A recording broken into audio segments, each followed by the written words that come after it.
안녕하세요. 또 한 주 만에 다시 뵙습니다. 이번 시간이 이제 공인중개사법령 및 중개실무 실전 모의고사 마지막이 되겠고요. 4회까지 문제를 풀면은 이제 거의 사회 분량 문제에서 거의 한 90%는 거의 아마 그대로 나올 겁니다. 무난하게 합격하실 수가 있을 테니까 문제 한번 좀 다시 한번 정리하겠습니다. 오늘은 이제 최종 제 4회 문제가 되겠습니다. 4회 문제는 이제 실제 난이도와 똑같이 수준을 맞췄고 또 유형도 똑같이 맞췄기 때문에 4회 문제의 점수가 여러분의 실제 점수와 거의 같다라고 보시면 될 것 같습니다. 1번부터 볼까요? 공인중개사법 10조에 규정된 개공 등의 결격 사유 기간과 관련하여 중개사무소 개설 등록이 취소된 후 3년의 결격 기간이 적용되는 경우에 해당하는 것은, 이 문제의 포인트는 등록이 취소되었을 때, 등록이 취소되면은 원칙적으로는 등록 취소가 된 후부터 3년간의 결격 기간이 적용되는 게 원칙이에요. 근데 예외적으로 등록 취소 3년의 결격 기간이 적용되지 않는 사유가 있죠. 그러면 등록이 취소됐다 하더라도 등록이 취소된 그날부터 3년의 결격 사유가 적용되지 않는 사유가 4가지가 있어요. 그게 바로 사기, 결제, 요 4가지를 외워두셔야죠. 개공이 등록이 취소된 이유가 개공이 사망 또는 법인이 해산하여 등록이 취소됐을 때, 그러면 등록 취소 3년의 적용이 아니라 이건 결격 기간을 적용할 수가 없는 거죠. 그 다음에 등록 기준 미달. 등록 기준이 미달되어 등록이 취소됐을 때, 예를 들면은 개공이 중개사무소를 가설 건축물 대장에 기재된 건물로 이전했다면 등록 기준 미달이겠죠. 그러면 등록 기준 미달되어 나중에 등록이 취소되지만 등록 취소 후 3년의 결격 기간이 적용되지 않고 이거는 즉시 중개업에 종사할 수가 있죠. 그다음에 이제 결격 사유. 개공이 중개업에 종사하다가 결격 사유에 해당이 되면은 등록이 취소되는데, 이때는 등록 취소 후 그때부터 3년의 결격 기간이 적용되는 것이 아니라 먼저의 결격 사유, 이게 다 해결되면 중개업계에 들어올 수 있는 거죠.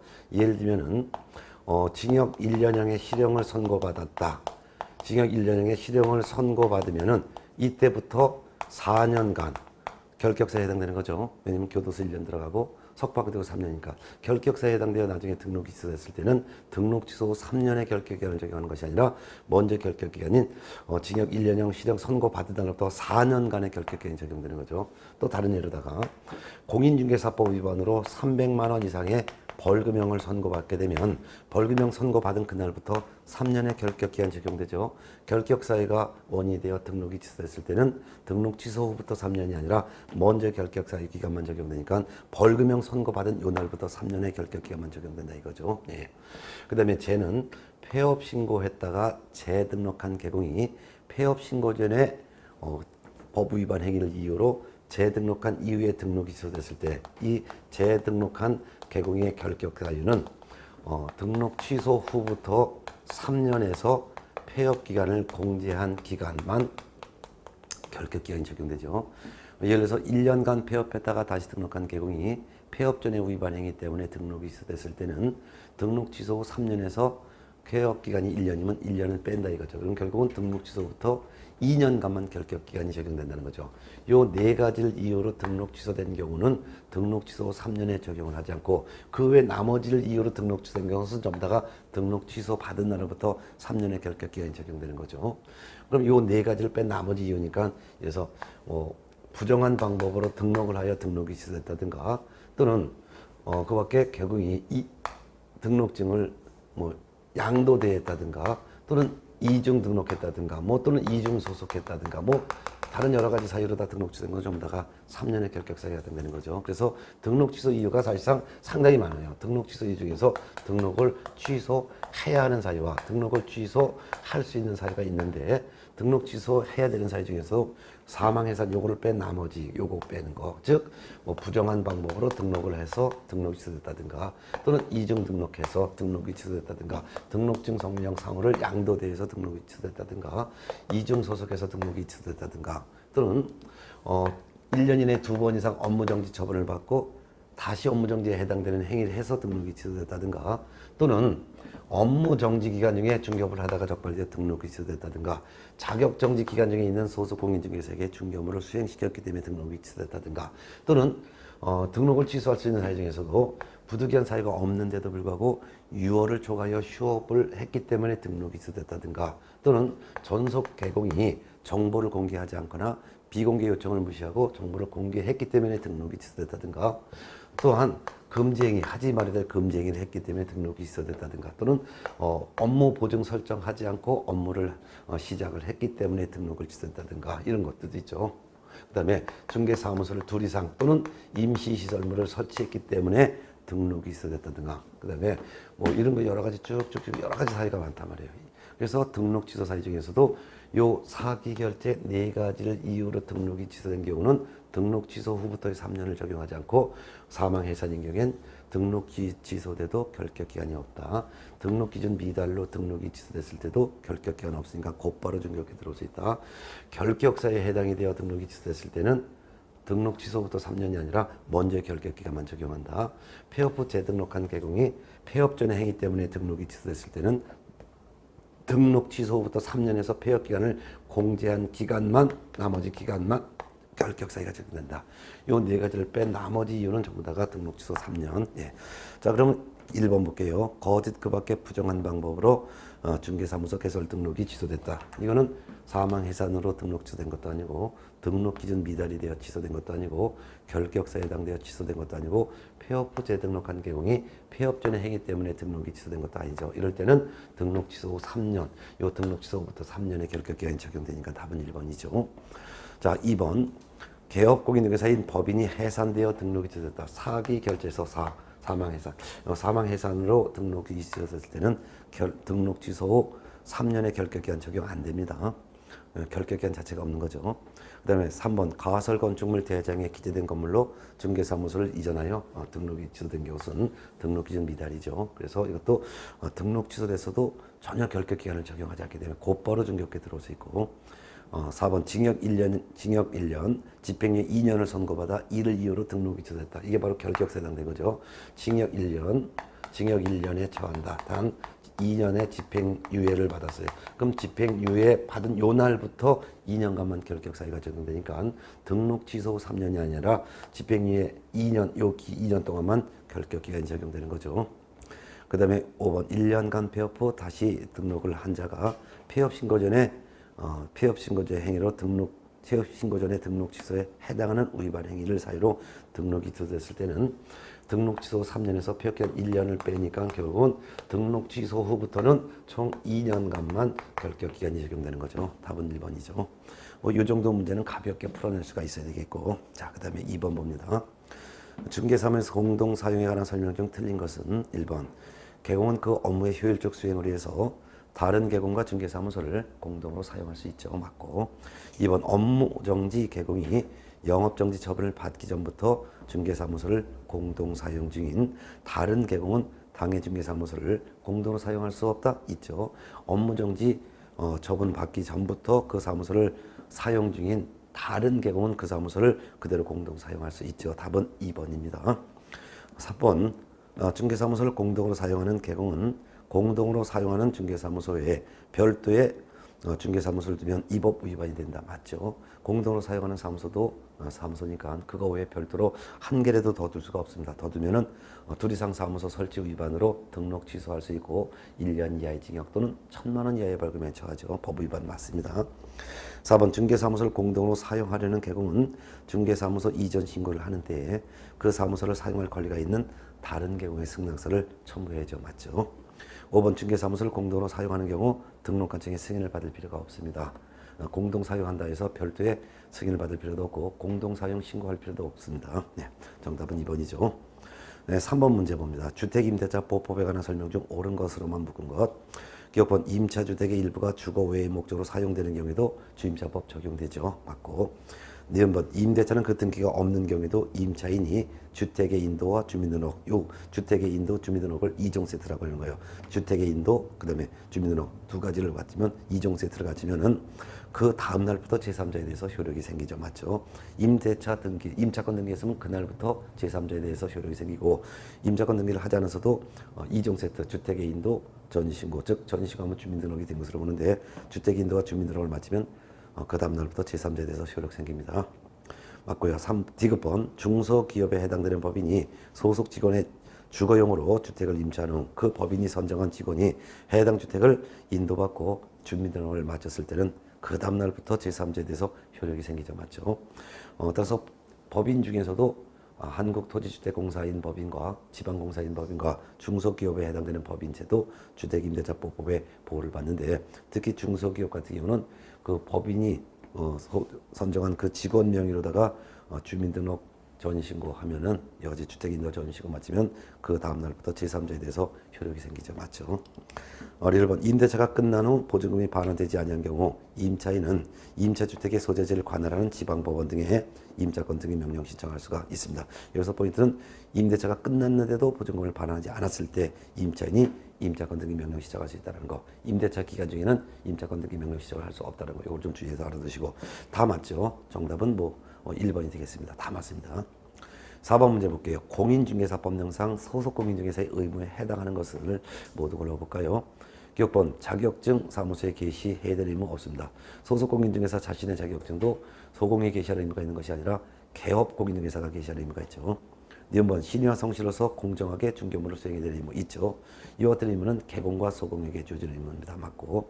디귿번 당해 중개인이 한 경우 확인 설명서 및 거래계약서의 서명 및 날인 의무 있죠. 그 다음에 이제 리얼번 당해 중개인이 한 경우 확인 설명서를 작성하여 교부하고 보존해야 될 의무 없습니다. 당해 중개인이 한 경우에 소공의 의무는 확인 설명서 및 거래계약서 두 가지 서류에 서명 및 날인의 의무만 있고, 작성, 교부, 보존의 의무는 개업공인중개사에게 있습니다. 미음번 전속중개 의뢰받은 경우 표준서식에 따른 중개계약서를 작성하여 서명 날인하여 교부할 의무 없습니다. 이거는 개업공인중개사에게 의무입니다. 전속중개 의뢰를 소속공인중개사가 의뢰받아서도 소속공인중개사는 전속중개계약서라는 표준서식을 작성할 의무도 없고 서명 날인의 의무도 없고 교부할 의무도 없습니다. 이거는 개업공인중개사에게만 주어진 의무입니다. 결국 소속공인중개사의 의무에 해당하는 것은 니은번과 디귿번 두 개, 답은 5번이죠. 자, 5번 문제. 개업공인중개사의 확인설명사항과 전속개용의 공개할 정보에 공통적으로 적용되는 내용에 해당하는 것으로 볼 수 없는 것 찾습니다. 그러면은 5번 문제에서는 전속중개계약을 체결한 개공이 공개를 해야 될 정보, 요거 7가지가 있죠. 기, 상, 지권, 공, 거, 시. 근데 전속 개공이건 일반 중개 의뢰받았건 어떤 개공이든 간에 매수인에게 설명해야 될 사항이 있죠. 설명할 사항은 8가지죠. 기, 상, 지, 권, 공, 거. 여기까지는 공통적이에요. 근데 수, 세, 요거가 더 있죠. 네. 중개 대상물의 기본적인 소재지 면적, 벽면 상태, 도배 상태, 수도 등 시설 상태, 입지와 환경 조건, 권리 관계, 공법상 이용 제한 거래 규제, 거래 예정 금액. 요거는 공개할 정보에도 해당되고 설명할 사항에도 해당되죠. 다만 차이점은 권리 관계를 공개를 해야 되지만, 다만 각 권리자의 주소, 성명 등 인적 사항은 절대로 공개해서는 안 되고, 권리 관계 설명할 때 등기부를 보여주면서 설명해야 되기 때문에 설명할 때는 인적 사항도 설명할 사항에 해당된다는 차이점이 있죠. 그다음에 이제 공시지가. 요 공시지가는 공개할 정보에 해당되지만 설명할 사항에 해당되지 않아요. 특히 임대차의 경우에는 공시지가를 공개하지 아니할 수도 있다는 것도 알아두고, 그 다음에 중개보수와 실비의 금액과 화산 줄례역, 그 다음에 취득 관련 조세, 요같이 보수와 조세는 설명할 사항에 해당되지만 공개할 정보에 해당하지 않는다는 거, 이런 차이점을 좀 알아두면 문제를 풀리겠죠. 자, 1번 도로 및 대중교통수단과의 연계성, 시장, 학교 등과의 근접성 등 입지 조건은 요거는 공개할 정보, 설명할 사항 다 해당되니까 맞죠. 이게 바로 1번 입지 조건이죠. 2번 소유권, 전세권 등 권리관계는 공개할 정보에도 해당되고 설명할 사항에도 해당되죠. 3번 일조, 소음, 진동 등 환경 조건, 입지와 환경 조건이니까 입지 조건, 환경 조건 같이 공개할 정보, 설명할 사항에 다 해당되죠. 그 다음에 4번 거래 예정 금액, 거래 예정 금액 공개할 정보, 설명할 사항 다 해당되죠. 5번 질문 중개 보수 및 실비의 금액과 산출 내역은 요거는 설명할 사항에는 해당돼도 공개할 정보는 아니죠. 정답은 5번이 되겠네요. 네. 뭐 이 정도는 이제 가볍게 풀 수가 있을 거예요. 자, 6번 문제 봅니다. 개공의 확인 설명 의무에 대한 다음의 설명 중 옳은 것은 1번 중개가 완성된 때는 지체 없이 중개 대상물의 상태, 입지 등에 대해서 확인 설명해야 된다. 확인 설명은 중개가 완성된 때가 아니라 중개가 완성되기 전에 해야 되겠죠. 네. 2번 중개 대상물에 관한 권리를 이전함에 따라 부담해야 될 조세의 종류 및 세율도 설명해야 된다. 조세를 설명하는 건 맞지만 권리를 취득함에 따라 부담할 조세지 권리를 이전함에 따라 부담할 조세의 종류 세율은 설명할 사항 아닙니다.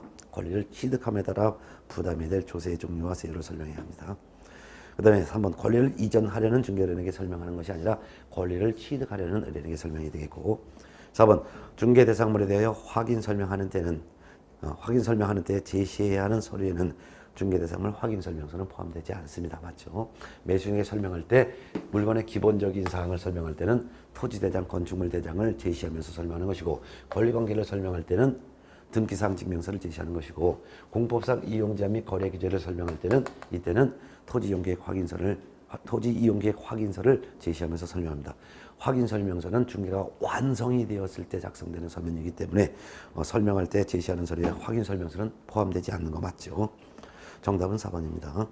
5번 근저당권이 설정된 경우 실제 피담보 채무액에 대해서 확인 설명해야 된다. 틀렸죠? 권리관계 설명할 때 이 권리관계 설명할 때 등기된 권리는 등기부를 제시하면서 미등기된 권리는 현장 조사한 걸 설명하는데 등기된 권리 중에서도 특히 근저당이 설정됐을 땐 채권 최고액까지만 설명을 하면 되는 것이지 실제 피담보 채무액까지 설명해야 될 의무는 없고 또한 미등기된 권에서 유치권, 법정지상권, 법정저당권 이런 것들도 설명을 해야 됩니다. 그렇지만 실제 채무액은 설명하는 의무가 없고 채권 최고액까지만 설명하면 됩니다. 정답은 4번이죠. 예. 자, 7번 문제 넘어가겠습니다. 공인중개사법령상 거래계약서 작성에 관한 설명 중 틀린 것은 1번 당해 중개에 의한 소속 공인중개사가 거래 금액 등 거래 내용을 거짓으로 기재하면 이거 자격정지 사유가 되죠. 맞습니다. 그렇지만 서로 다른 둘 이상의 거래계약서를 작성했건 거짓 작성했건 징역형이나 벌금형은 처하지 않는다는 거 꼭 알아두셔야 돼요. 이를 소공이 거짓 작성 둘 이상 작성하면 자격정지 사유가 되고 개공이 거래 금액 등 거래 내용을 거짓으로 기재하거나 또는 서로 다른 둘 이상의 거래 계약서를 개공이 작성했을 때는 등록 취소할 수 있는 사유가 되겠죠. 그렇지만 징역형이나 벌금형은 받지 않는다는 거 시험에 꼭 나와요. 네. 2번 국토교통부 장관이 표준소식을 정하여 이해 사용을 권장한 경우에는 표준소식에 따라 작성해야 된다? 아니죠. 표준소식에 따라 거래계약서를 작성하는 의무는 없습니다. 답은 2번이죠. 3번 당해 중개에 의한 소공은 개금과 함께 서명 및 날인해야 합니다. 맞죠? 4번 거래계약서에는 거래금액의 지급일시 지급방법을 기재해야 된다. 맞죠? 거래계약서에는 거래금액을 기재하고 그 거래금액에 대해서 계약금액, 지급일시, 지급방법에 관한 사항까지도 상세히 기재를 해야 됩니다. 옳은 지문이죠. 5번 거래계약서를 작성하여 거래 당사자에게 교부하고 그 사본을 5년간 보존해야 될 의무자는 개공입니다. 맞죠? 결국 틀린 것은 2번밖에 없네요. 자, 8번 문제 봅니다. 개공의 손해배상 책임 및 업무 보증 설정에 관한 설명에서 옳은 것. 1번 보증기간은 개공이 업무상 과실로 발생시킨 재산적 손해가 보증 설정 금액을 초과하더라도 배상 책임진다. 아닙니다. 보증기간은 개공이 업무 보증 설정한 금액 범위 안에서만 배상 책임이 있습니다. 업무 보증 설정 금액을 초과하는 손해는 보증기간이 배상할 책임이 없습니다. 2번 개업공인중개사는 업무 보증 설정 금액을 초과하는 재산적 손해에 대해서는 배상 책임이 없다. 틀렸죠. 개업공인중개사는 업무 보증 설정 금액을 초과하는 손해도 다 배상할 책임이 있는 것입니다. 그래서 1번과 2번을 구분하세요. 보증기간은 개공이 업무 보증 설정 금액 한 금액 범위 내에서만 책임이고 개공은 다 배상 책임이 있다는 거. 3번 임대차 계약을 알선한 개공이 계약 체결 후에도 거래 당사자의 계약상 의무 실현에 관여함으로써 계약상 의무가 원만하게 이행되도록 주선할 것이 예정되어 있는 경우라 하더라도 거래 계약 후의 이행 업무는 중개 업무로 볼 수 없다. 들으세요. 원칙적으로는 거래 계약이 체결된 이후에 이행 업무는 중개 업무로 볼 수가 없고 중개 행위가 아니지만 개공이 여기에 관여가 됐다면 이 이행 업무도 중개 업무로 본다는 것이 판례 입장입니다. 4번 지역농협은 1억 원 이상의 보증을 설정하는 것이 아니라 1,000만 원 이상의 보증을 설정해야 되겠죠. 5번 개공의 행위라 하더라도 중개행위와 관련이 없는 행위로 인해 재산상의 손해가 발생한 경우에는 공인중개사법 규정에 의한 손해배상 책임을 물을 수는 없습니다. 맞아요. 정답은 5번이죠. 그럼 중개 행위라 하더라도 개업 공인중개사 행위라 하더라도 중개 관련이 없는 행위는 민법에 따른 책임을 지지 공인중개사법에 따른 책임을 지는 것은 아닙니다. 그렇기 때문에 중개와 관련이 없는 행위는 설령 개공이 있다 하더라도, 즉 예를 들면 개공이 밖에 나가서 사람을 추복행해가지고 뭐 상처를 입혔고 직장을 못 다니게 해갖고 손해를 입혔다, 또는 개공이 밖에 나가서 도둑질을 했다든가, 이건 중개 관련 행위가 아니죠. 이것은 공인중개사법에 따른 책임을 물을 수는 없고 민법에 따른 책임을 물을 수가 있는 것이죠. 근데 정답 5번입니다. 자, 9번 문제 봅니다. 개공 등의 금지행위 중 행정형벌 범위가 다른 것. 금지행위 중에서도 여러분들도 이미 외워 있어야 돼요. 금지행위 중에서도 하지 말을 행위를 개공이나 소공이나 또는 사원임원이 했을 때 등록을 취소할 수가 있고, 거기다 3년 이하의 징역 또는 3천만 원 이하의 벌금형에 처해지는 금지행위 사유가 4가지가 있고, 등록을 취소할 수 있고 거기다가 1년 이하의 징역 또는 1천만 원 이하의 벌금에 처해지는 금지행위가 또 4가지가 있어요. 그중에서 요거 밑에부터 먼저 보면 요거는 매무수거가 되겠죠. 매무수거. 즉 중개대상물의 매매업을 한 경우, 또는 개공이 무등록 중개업자인 사실을 알면서 그를 통하여 중개의뢰 받거나 무등록 중개업을 하는 자에게 자기 명의를 이용해 간 경우, 법정 보수, 법정 실비를 초과하여 금품 받은 경우, 의뢰인에게 거짓된 언행한 경우, 그 다음에 3년 이하의 징역 또는 3천만 원 이하의 벌금형, 그리고 등록까지 취소할 수 있는 금지가 4가지, 증직, 쌍투, 이렇게 해서 4가지를 외워두셔야 돼요. 양도할 수 있는 금지된 증서를 중개하거나 증서의 매매를 업으로 한 경우, 의뢰인과 직접 거래한 경우, 거래 당사자 쌍방대리한 경우, 미등기 전매를 중개하는 등 탈세 투기 조장한 경우, 이거겠지요. 예. 그럼 이것만 딱 알면은 뭐 답은 바로 이제 3번이 되겠죠. 3번 임목의 매매를 업으로 한 경우는 임목은 중개대상물이에요. 중개대상물의 매매업은 1년 1천만이에요. 근데 나머지는 전부 다가 3년 이하의 징역 또는 3천만 원 이하의 벌금형입니다. 네. 자, 10번 문제 볼게요. 교육에 관한 설명으로 옳은 것 틀린 것을 바르게 표시한 것. 기억번 실무교육을 받은 개공 및 소공은 실무교육을 받은 후 1년마다 시도지사가 실시하는 연수교육 받아야 한다. 1년이 아니라 2년마다 받아야죠. 이번 시도지사는 실무교육, 직무교육, 연수교육의 전국적인 균형 유지를 위해서 교육의 지침을 마련할 수 있다. 시도지사가 아니라 국토교통부 장관이 교육의 지침을 마련할 수 있죠. D번 고용관계 종료신고 1년 이내에 중개보존으로 고용신고를 다시 하려는 경우 자는 직무교육을 이수할 필요가 없습니다. 맞죠? 중개보존으로 고용신고 일전 1년 이내에 시도지사 또는 등록관청이 실시하는 직무교육 받아야 합니다. 다만 고용관계 종료신고 후 1년 이내에 다시 보존으로 고용신고되려는 경우에는 직무교육 받지 않습니다. 그러니까 D번은 옳은 거죠.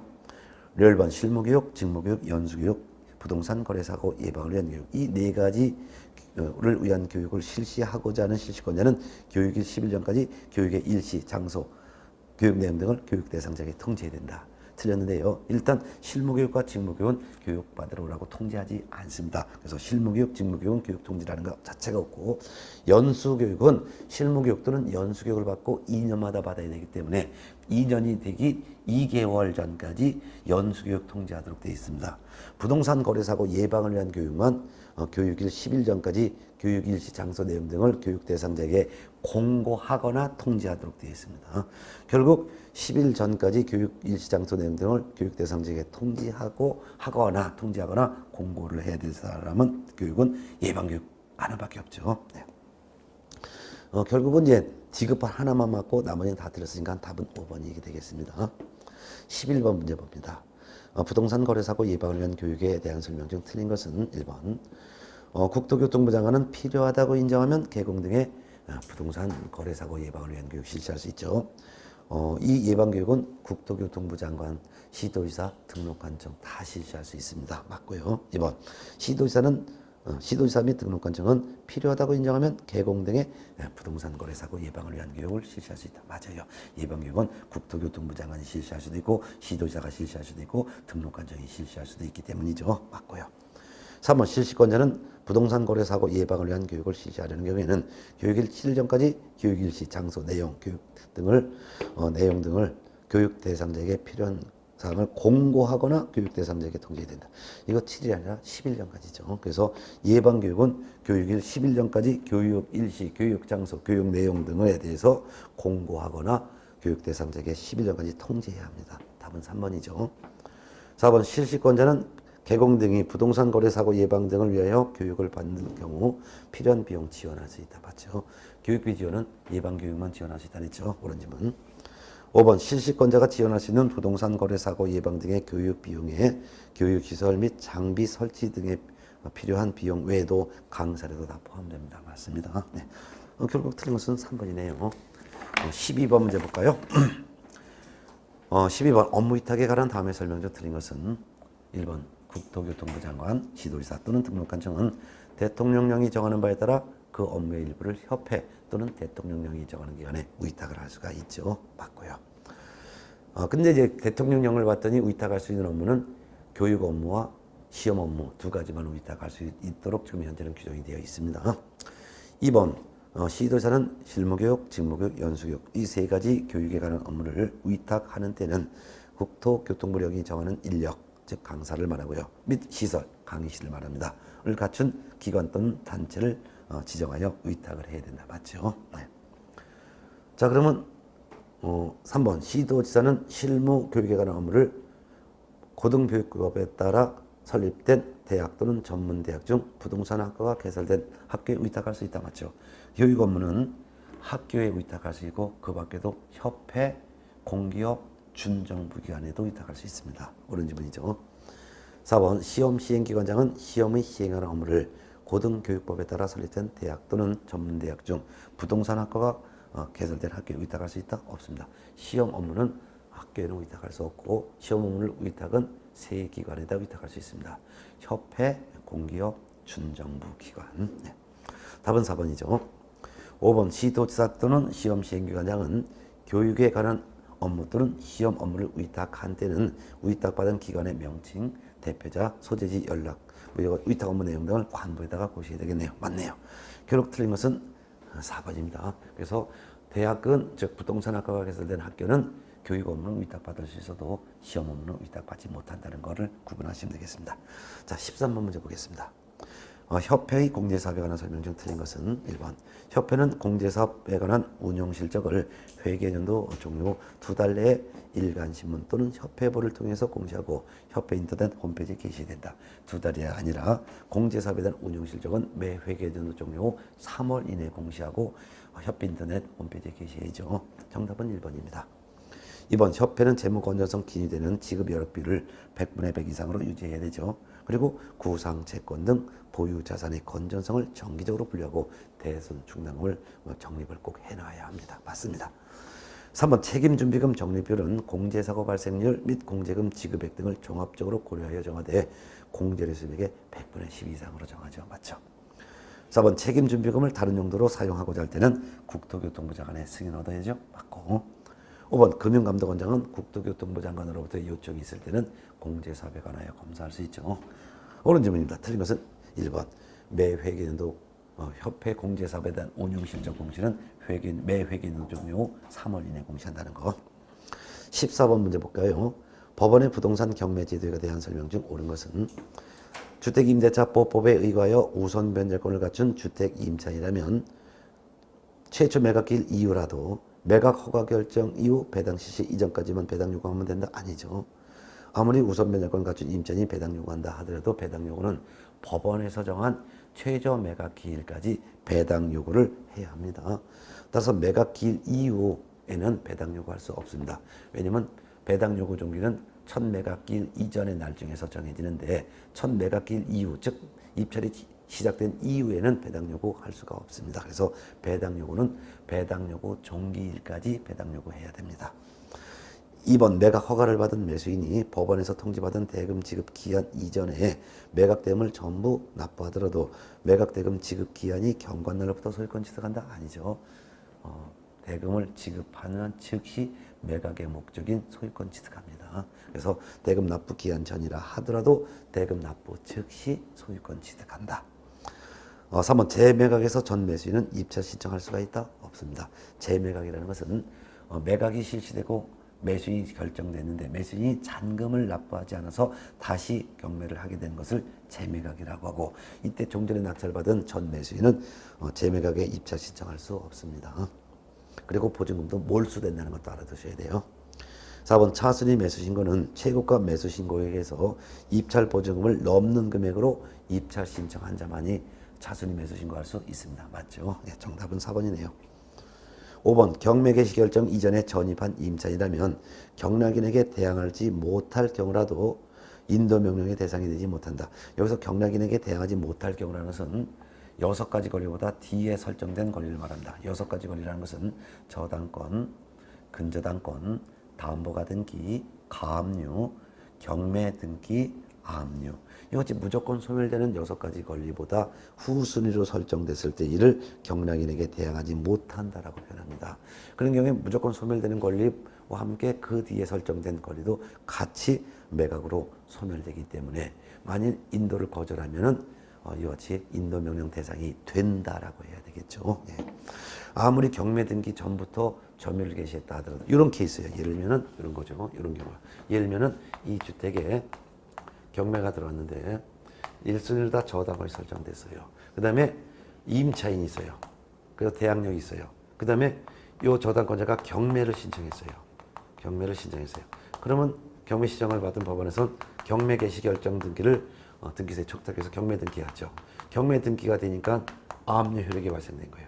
그러면 아무리 여기 보면은 5번 질문처럼 경매 개시 결정 등기 이전에 전입한 자라 하더라도 경락인에, 즉 매수인에게 대항하지 못할 경우라면 그게 바로 선순위로 저당권, 근저당권, 담보가 등기, 가압류 등기가 되어 있다면 이거와 함께 같이 소멸되기 때문에 역시 마찬가지로 집을 비워주지 않으면 인도명령의 대상이 되는 거죠. 그러니까 끄집어낼 수 있다 이거죠. 인도명령 대상이 된다. 답은 4번이죠. 자, 15번 문제 볼게요. 부동산 거래 신고 등에 관한 법령상 개업공인중개사가 부동산 거래 신고 대상 부동산에 대해서 매매계약서를 작성하여 교부한 경우 다음의 설명 중 옳은 것은 1번 부동산 거래계약 신고서에 거래 당사자는 서명 또는 날인하지 않는다. 맞지요? 왜? 개공이 부동산 거래계약서를 작성 교부했잖아요. 그러니까 개공만 신고서에 서명 또는 날인하고 거래 당사자는 일체 서명 날인하지 않습니다. 답은 1번이죠. 2번 부동산 거래계약 신고서 제출은 소속공인중개사가 전자문서로 대행할 수는 없습니다. 소속공인중개사가 방문하여 제출을 대행을 할 수 있어도 전자문서로 대행을 할 수는 없죠. 3번 개업공인중개사의 신고서 제출은 전자문서로 할 수 없다? 있지요. 개공은 인터넷으로 부동산 거래 신고해도 됩니다.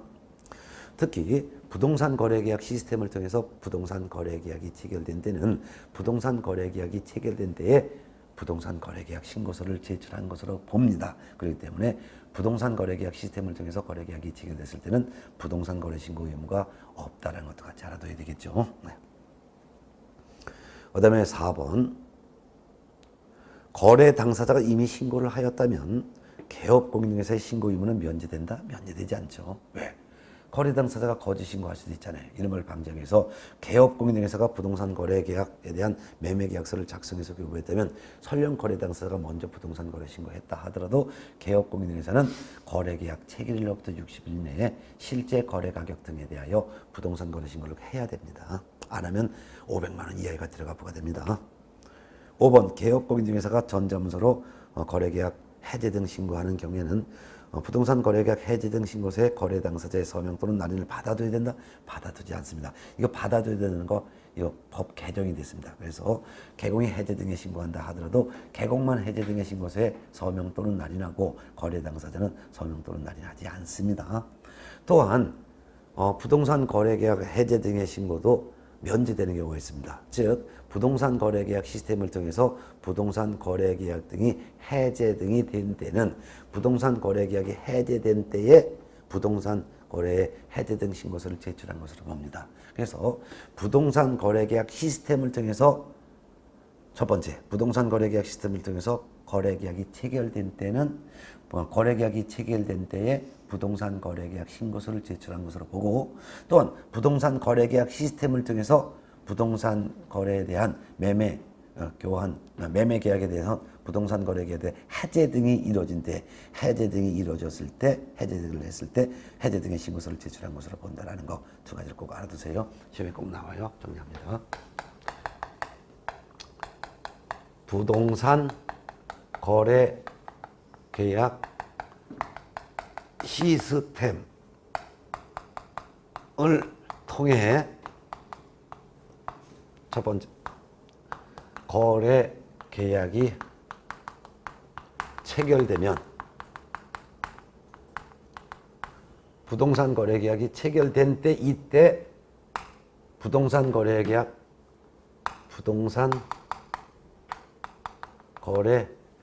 신고서를 제출한 것으로 본다라고 하고 있고, 두 번째 부동산 거래 계약 시스템을 통해서 그 거래 계약이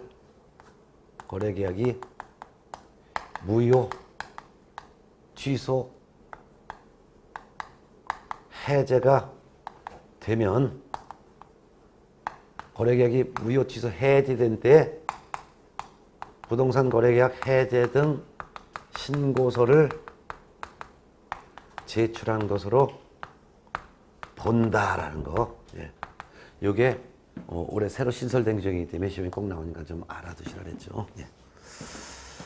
자, 그럼 15번의 답은 아까 1번이었습니다. 자, 16번 문제 볼게요.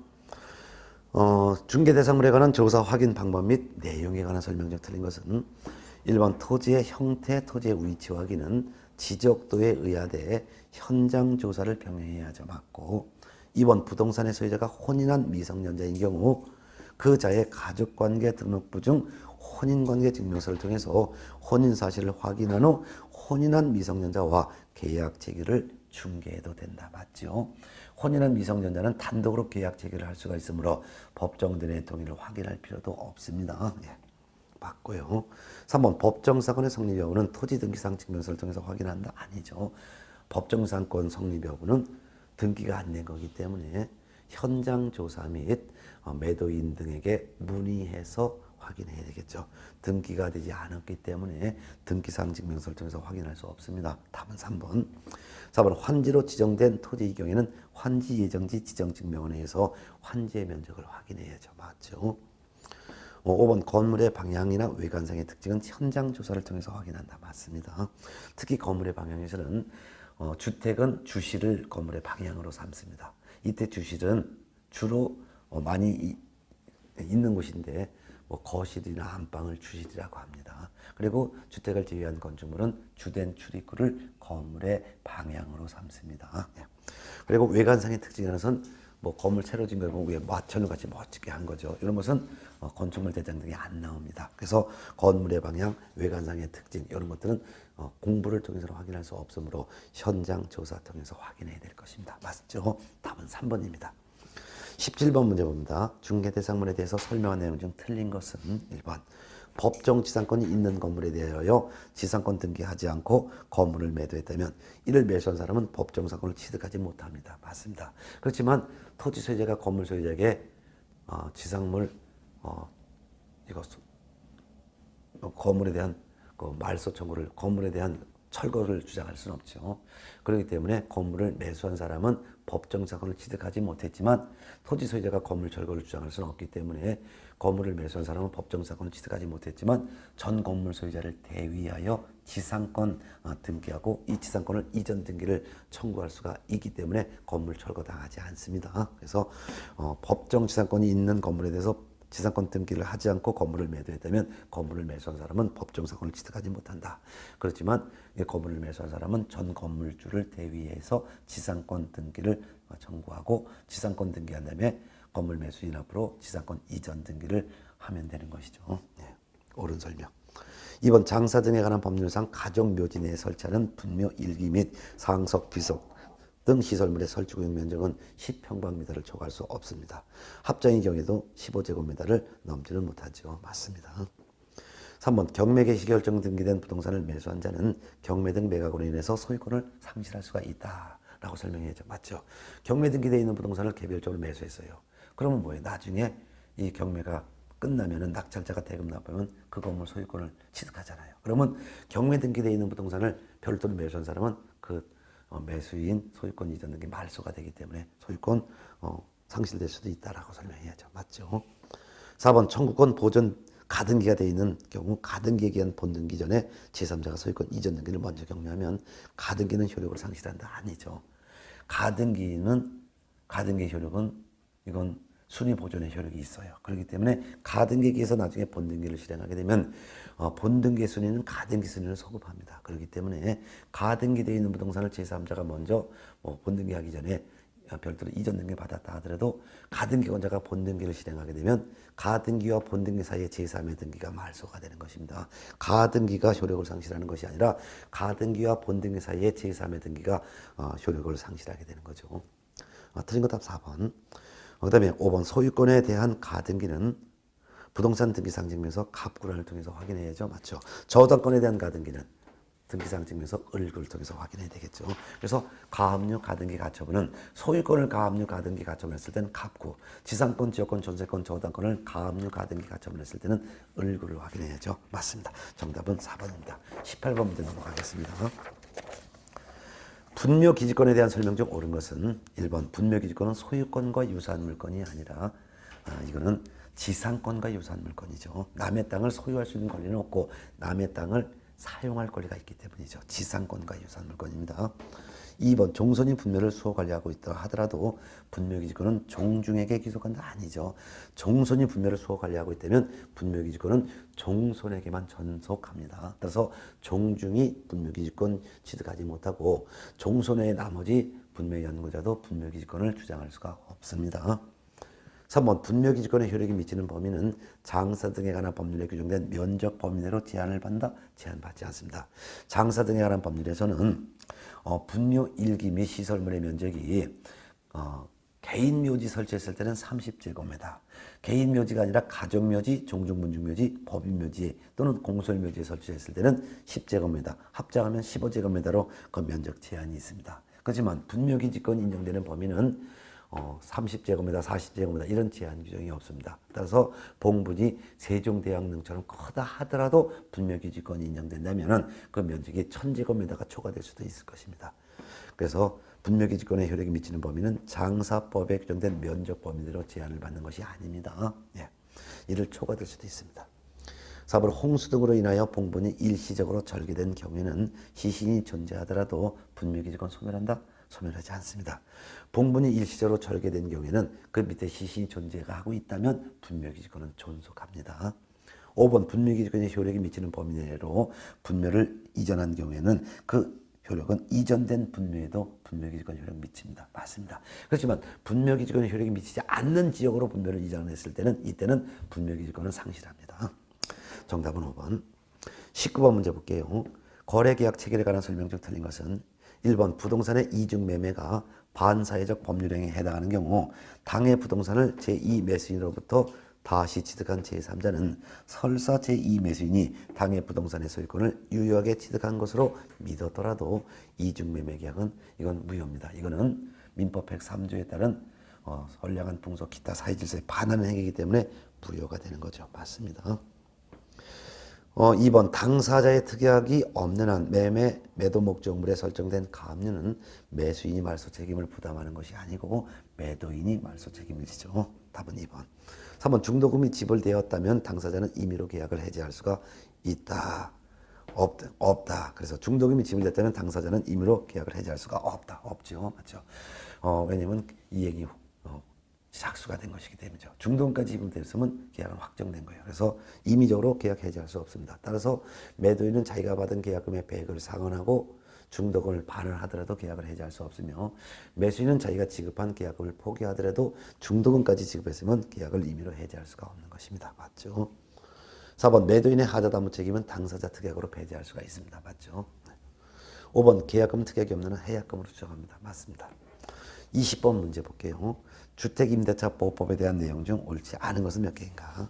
기억번 임차인이 대항력과 확정일자 3종 세트 갖췄네요. 대항력은 주택의 인도, 주민등록, 2종 세트 플러스 확정일자까지 하면 3종 세트를 갖춘 후에 보증금의 변동 없이 임대차 계약을 갱신했다면 새로운 계약서에 다시 확정일자를 받아야 되지만 우선 면제권을 행사할 수 있다. 아니죠.